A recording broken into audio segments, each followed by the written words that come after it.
That Thursday morning started like any other.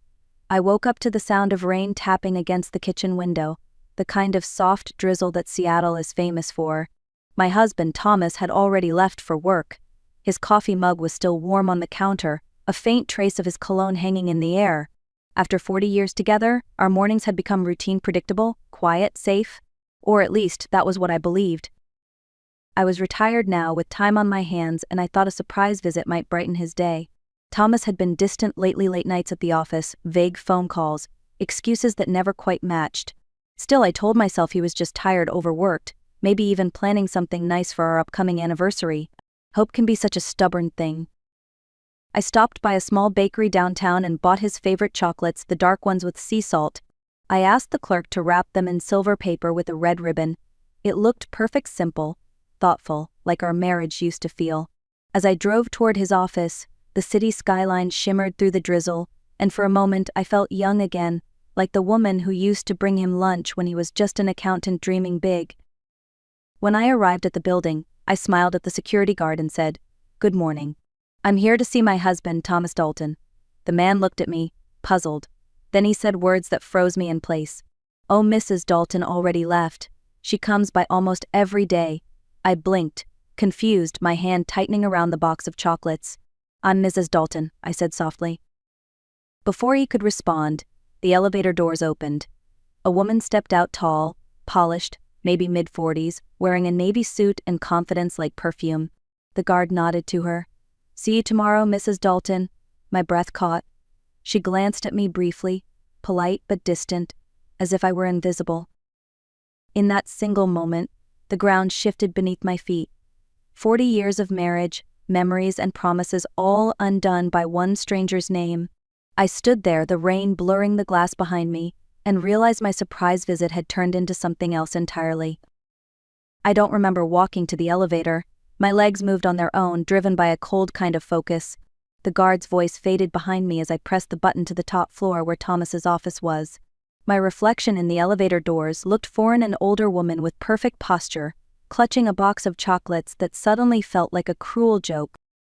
When the doors opened, I stepped into the quiet hallway of the executive floor. The carpet muffled my footsteps as I made my way toward the door marked Thomas Dalton, Chief Financial Officer. Through the frosted glass, I could see his silhouette moving. For a second, I thought about leaving, pretending I had never come. But curiosity and betrayal make a dangerous combination. I turned the handle. Thomas looked up, startled. "Renee." His eyes widened as if he'd seen a ghost. Papers slipped from his hand. "What are you doing here?" I placed the box on his desk. "I came to surprise you," I said, "but it seems I'm the one who got surprised." He opened his mouth to speak, but another voice interrupted, a man's voice from the doorway. "Thomas, here's the contract for lunch with Claire." The name hit me like glass shattering. Claire, the woman from the lobby.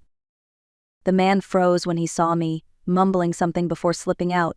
The silence that followed was deafening. Thomas rubbed the back of his neck, avoiding my eyes. "Renee, please, sit down." "I'd rather stand," I replied. My voice was calm, steady in a way that frightened even me. "Who is Claire Dalton?" He hesitated, then sighed like a man who had been carrying a heavy secret for too long. "She's someone I met a long time ago. 15 years, maybe more. It wasn't supposed to happen, but it did." I felt my throat tighten. "You've been seeing her for 15 years? He nodded, eyes down. "It started as a mistake, one I kept telling myself I would end. But then she had a daughter. Her name is Lily." For a moment the room spun. My hands trembled, but I held my ground. "You have a child with her." Thomas's silence was enough of an answer. I turned toward the window, watching the rain streak down the glass. The city below looked small and distant, like someone else's life. 15 years, I whispered. "While I planned dinners, birthdays, anniversaries, you were building another family." He stepped closer, desperate. "Renee, please, I never stopped loving you." I turned to face him, eyes burning. "You just loved someone else too." He reached out, but I stepped back. "Don't touch me." My voice broke on the edge of anger and disbelief. "Every late night, every business trip, I believed you. I defended you." Tears welled up, hot and humiliating. "Do you have any idea what you've done?" "I didn't want to hurt you," he said. I almost laughed. "You didn't want to hurt me, Thomas. You just wanted both worlds." I picked up the box of chocolates, tore off the ribbon, and let them scatter across his desk. "Here's your surprise," I said, my voice shaking but firm. "You can share them with your other wife."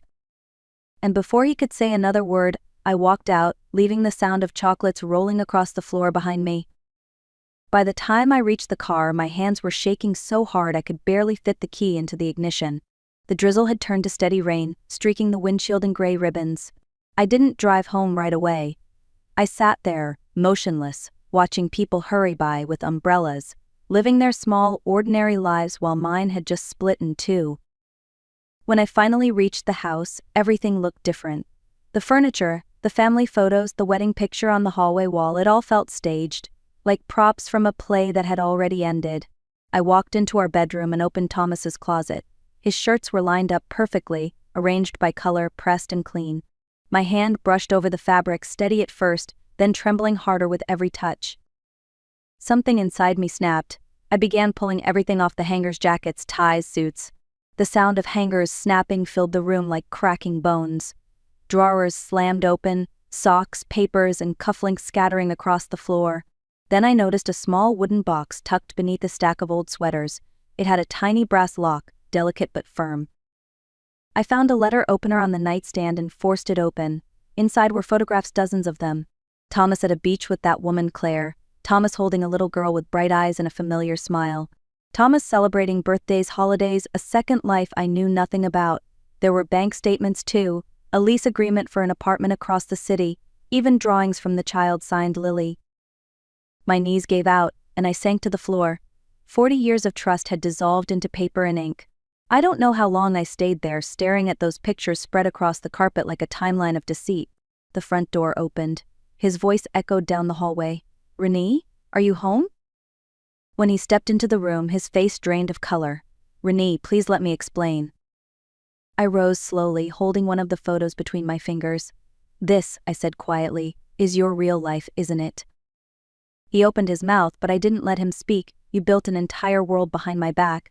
While I was here raising our children, keeping this house, waiting for you night after night, you were somewhere else. Loving someone else." "Renee, please." "No," my voice was hoarse but firm. "There's nothing left to say. Pack your things and get out." He hesitated, looking helpless, but something in my face must have told him there was no room left for negotiation. Within minutes, he gathered a few clothes and left. The door closed behind him, and the silence that followed was deafening. For the first time in 40 years, I was truly alone, and somehow that silence felt honest. The next morning, the world felt unnaturally still. The rain had stopped, leaving a thin layer of fog over the yard. I stood in the doorway with a cup of coffee, the same mug Thomas used every morning. I placed it in the sink and turned away. Some habits didn't deserve to survive. By noon, I had called a locksmith to change every lock in the house. Watching him replace the metal bolts one by one felt symbolic, each click a small piece of my control returning. When he left, I sat at the kitchen table, surrounded by silence. I didn't cry. I just breathed deeply, intentionally, as if learning how to again. That afternoon, I called Marlene, an old friend who had once been a lawyer before retiring. "Marlene," I said quietly, "I need help filing for divorce." She didn't ask why. Her voice was steady, compassionate. "Come by tomorrow, we'll get everything started." Next came the hardest calls, our children. I dialed Evan first, then Laura. They both came over that evening, confused and worried. When I opened the door, their faces, my grown children, now parents themselves, looked like echoes of the past. Evan spoke first. "Mom, what's going on? Dad isn't answering his phone." We sat in the living room where they had once played with toy cars and dolls. I told them the truth. Not all the details, but enough. Thomas had been living a second life. Another woman. A daughter. 15 years of lies. The words hung in the air like smoke. Laura started to cry. Evan stood up and began pacing the room, his jaw clenched. "I can't believe this," he muttered. "After everything, after all these years." "I know," I said softly. "Neither can I." Laura reached for my hand. "What are you going to do, Mom?" "I already started," I said. "I'm divorcing him. I'm done pretending we're still the family we used to be." Evan stopped pacing. "Do you need help with anything? Money, paperwork, whatever it takes?" I smiled faintly. "No, sweetheart, I just need peace." They stayed until late, refusing to leave until they were sure I was okay. After they went home, I cleaned up the empty teacups and turned off the lights. The house felt different now, emptier, yes, but also lighter. There was no more waiting for the sound of his key in the lock, no more pretending not to notice the late hours. Just me and the hum of quiet honesty. As I crawled into bed, exhaustion finally caught up with me. But beneath the ache and the loneliness there was something else, something small but unmistakable. It wasn't happiness. Not yet. It was the first flicker of relief. For 40 years I had been Mrs. Dalton. That night, as the rain began to fall again outside my window, I whispered to myself, I'm just Renee now. And for the first time that sounded like enough. A week passed before the phone rang with a number I didn't recognize. I almost didn't answer, but something told me to pick up. The voice on the other end was calm, deliberate, and heartbreakingly familiar. Mrs. Dalton, she asked. This is Claire Monroe. I think we need to talk. For a moment I couldn't breathe. I should have hung up. I should have said there was nothing left to discuss. But curiosity has its own gravity, and I was too tired to resist. Why? I asked flatly. What could you possibly have to say to me? I'm not calling to argue, she replied. I just think we should be honest with each other. If you're willing, can we meet somewhere public? Against every rational thought, I agreed. We met the next afternoon at a quiet cafe overlooking the water. I arrived early, sitting by the window, watching seagulls skim the surface of the bay. When she walked in, I recognized her instantly, the same woman from the office. She was younger, yes, but not by much. Her hair was perfectly styled, her posture straight, yet there was something weary in her eyes. Renee, she said softly as she sat down. Thank you for meeting me. I'm not sure why I did, I replied, so let's not waste time. What do you want? Claire folded her hands, searching for words. I didn't come to defend him. I came to tell you that I know this isn't your fault, and I'm sorry. The word sorry hung between us, fragile and insufficient. I looked at her carefully. Did you know about me? I asked. She hesitated. Yes. From the beginning. Thomas told me he was married. He said things were complicated, that you two had grown apart. I believed him because I wanted to. Her honesty surprised me more than her admission. And when you had his child? I asked. I told him to stay with you, she said. I didn't want to destroy a family. But things got tangled over the years. He started visiting more often. Lily grew up knowing her father as someone who appeared in flashes, birthdays, holidays, stolen weekends.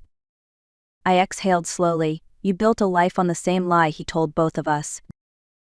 She nodded, eyes downcast. You're right. I did. And I hate what it's done to all of us. For the first time, I saw not a rival but another woman trapped in the same web. We had both been lied to, manipulated by a man who wanted to be loved without consequences. After a long silence, I said quietly, you were lied to. So was I. We just believed in the same liar. She looked up, her eyes shimmering. I hope someday you find peace. I will, I said, standing. But not because of him, because I've finally stopped waiting for the truth. When I left the cafe, the air outside felt different, cleaner somehow. For the first time since everything began, I didn't feel angry. I just felt free. The months that followed were quieter than I expected. Divorce papers moved through the system slowly, but I no longer checked the mailbox with dread. Every delay, every signature, felt less like punishment and more like a cleansing. I was learning to live without the constant noise of someone else's presence. The silence no longer frightened me, it started to feel like company. I filled my days with small things at first, morning walks through Volunteer Park, fresh flowers on the kitchen table. I started cooking meals just for myself, real ones, not the hurried dinners I used to make when Thomas called to say he'd be late. In the evenings I sat by the window with a cup of tea and a book one never had time to read. The loneliness softened into something gentler, solitude. One afternoon I found an old box of art supplies from my teaching years, brushes, dried paints, and a half-finished canvas. I set it on the dining table and began to paint again. At first my hands were unsure, but as color spread across the paper, I felt something stir inside me, something that had been buried under decades of compromise. When I finished, it wasn't a masterpiece, but it was mine. Soon I joined a local art class. Everyone there was older, like me, people trying to fill the blank spaces left behind by time. We laughed, shared stories, and painted sunsets that looked nothing like the real thing. But it didn't matter. We were creating, and that was enough. Then came photography. I bought a used camera at a thrift shop, a little scratched but still good. I spent weekends wandering around Pike Place Market, capturing moments, vendors arranging flowers, children chasing pigeons, couples holding hands under umbrellas. Through the lens, I began to see beauty again, even in the rain. One evening, Laura called. "Mom, you sound different," she said. I smiled. "Maybe I am." When I hung up, I stood on the balcony, the city lights glimmering below. For years, I had lived in someone else's story, waiting for permission to feel whole. But now I was learning something simple and profound. It's strange, I thought, how losing everything can make you find yourself. The night air was cool, the sky clearing after days of drizzle. I whispered into the wind, "I'm still here." And for the first time in a long while, that felt like a promise instead of a plea. Spring arrived slowly in Seattle, soft and hesitant, like it was afraid to be too hopeful. By then, the divorce was finalized. I signed the last set of documents in Marlene's office, thanked her, and walked outside into the sunlight. The air smelled faintly of rain and cherry blossoms. For a moment, I simply stood there, eyes closed, feeling the warmth on my face. I was free, legally, emotionally, finally. A few weeks later, I went to an art exhibit downtown. My photography instructor had encouraged me to submit one of my pictures, a black and white shot of an elderly woman selling flowers. I didn't expect it to be chosen, but it was. The gallery wasn't large, just a cozy space filled with light and quiet conversation. As I walked along the displays, I heard a gentle male voice behind me. "That's a beautiful composition," he said. "You captured more than her face, you caught her spirit." I turned around and met Robert Hayes. He was in his mid-60s, tall, with kind eyes and a beard that made him look like he had read every book ever written. We started talking about art, history, travel, the small joys that make life worthwhile. He told me he was a retired history professor who had taken up photography after losing his wife 5 years ago. I told him I was learning to start over. He smiled and said, "Then we're both students again." What began as friendly conversation turned into shared coffee breaks after class, long walks through the sculpture park, and evenings spent talking about everything from Greek philosophers to bad movies. There was no rush, no pretense. With Robert, I didn't have to prove anything. I could just be Renee. One evening after a concert at the symphony, he kissed me for the first time. It wasn't passionate or dramatic, just gentle, certain, kind. And in that quiet moment, I realized something beautiful. Love doesn't have to be loud to be real. Months passed. My children met him and, to my relief, liked him immediately. Evan teased me about finally dating an artist, and Laura said, "He looks at you the way Dad used to before everything." That comment didn't sting, it felt like closure. When Thomas suffered a minor heart attack later that year, I visited him at the hospital. He looked older, smaller, and somehow lost. He whispered, "You were right to move on, Renee." I nodded. There was nothing left to forgive, only to accept. As I walked out of that sterile hallway, I felt a calm I hadn't known in years. The woman who once walked into an office holding chocolates had walked out of another, this time carrying peace. A year after everything unraveled, I stood on my balcony overlooking Elliott Bay. The sun was setting, turning the water into gold. A suitcase sat by the door, my first real trip alone. I was flying to Europe in the morning, a journey I had dreamed about for decades but never taken. Back then, there had always been an excuse: work, family, responsibility. Now, there were no excuses left, only freedom. Robert would join me 2 weeks later in Paris. He insisted I go ahead, said every story deserved a solo beginning before the next chapter began. I laughed when he said that, but deep down I understood. This wasn't just a vacation, it was a declaration. My life wasn't something that happened to me anymore. I was choosing it day by day. I walked back inside, poured a glass of wine, and glanced at a framed photograph on my wall, the one I'd taken of the flower seller, the one that started everything. Next to it hung another picture, me, standing beside Robert at the exhibit, smiling like a woman who had finally stopped apologizing for her happiness.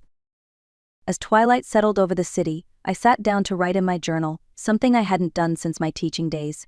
The first line came easily. I thought my story ended the day I found out about his other wife, but that was just the beginning of mine. The words felt simple, but they carried all the weight of the year behind them: the pain, the courage, the rediscovery. I closed the notebook and looked out at the fading light, whispering to myself, I made it. Maybe that's what healing really is: not forgetting, not pretending the hurt never happened, but living fully in spite of it. If you've ever had to rebuild your life after betrayal, know this: you're not alone. Start small. Breathe. Keep moving. The pain doesn't define you, what you do after it does. And if my story touched you, share yours, like this video, leave a comment below, and remember, it's never too late to start over.